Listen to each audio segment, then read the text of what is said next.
Am I a failure? Am I a loser? I asked myself, full of disappointment and anger. A number was getting flashed in my mind. A number that has caused my mind to go numb. This number, which was representing the result of an exam, had declared that I'm not fit to pursue my dreams and goals. Dear contest chair, fellow Toastmasters and guests, if you ask the persons who know me, they will tell you that I was quite absent from the general scenario for the past 6 months or so. I was preparing for an entrance exam to pursue higher education. Well, I did what I could. I put all the efforts this kind of exam demands. I gave it my best shot. And then after a couple of months of the exam, it was the day of the results. The moment of truth. I was excited. I wanted to know how I fared in that exam. I went back home, I opened my laptop and started filling the details. The traffic was heavy on the website. It was not loading. After 2 hours of struggle, I managed to somehow get that page loaded on my screen. I punched in my details and the page started loading on the screen. With every inch of the result page that was being loaded on the screen, I didn't know that it was a disaster that was being unfolded in front of my eyes. Finally, I was managed to look upon my result. I was shocked. It was like I was struck by a thunderbolt. I couldn't believe I'm looking at my own result. My mind went blank. It was like a blackout in the city. I could hear the shattering sound of my dreams in the graveyard silence.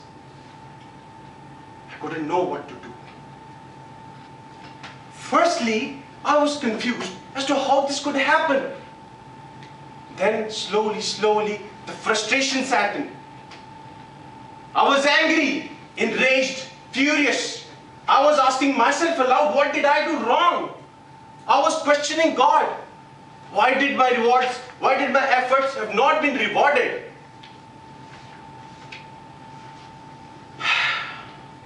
But I knew nothing could be done now.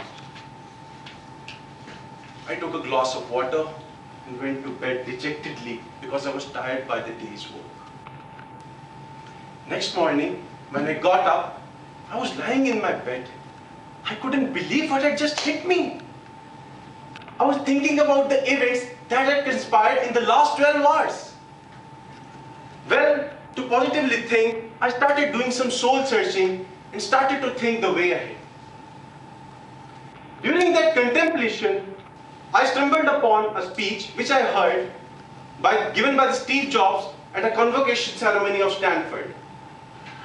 In that speech, Steve Jobs said that the best thing that ever happened to him was when he was shown the door from his own company. That led him to go back to the basics, and he created Pixar Animation Studios, which is one of the top animation studios now, isn't it? And not to mention his famous comeback in the company and turnaround of Apple. Towards the end of the speech, he mentioned a famous verse said by one of the famous philosophers of our time, Ayn Rand. He said, "Stay hungry, stay foolish." When I heard first time this verse, I was wondering what this verse, "stay hungry, stay foolish" mean. Why he's saying us to stay hungry and stay foolish?